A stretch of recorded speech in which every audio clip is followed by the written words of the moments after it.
In this video, I'm going to show you how to get your money back from Amazon when you cancel an order. The process is straightforward, and once you know the steps, you'll always be able to handle it with ease. First, open your web browser and go to Amazon.com.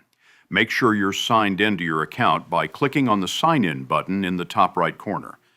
Enter your email and password, and if you have two-factor authentication set up, complete that step as well. Once you're logged in, go back to the top right of the screen and hover over where it says Account and Lists. From the drop-down menu, select your orders. This page will display all of your recent purchases. Scroll through until you find the order you want to cancel. Next to the order, you'll see an option that says Cancel Items. Go ahead and click that. Amazon may ask you to select a reason for canceling, which you can choose from the drop-down menu.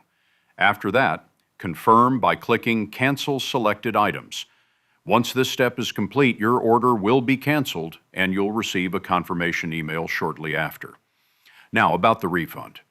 Amazon automatically processes the refund back to the payment method you used when placing the order. The time it takes for the money to show back up in your account depends on your bank or card provider. In most cases, it takes just a few business days, but sometimes it can take a little longer, depending on your payment method. And that's it. By following these steps, you can cancel an order on Amazon and make sure your money is refunded back to you without any issues.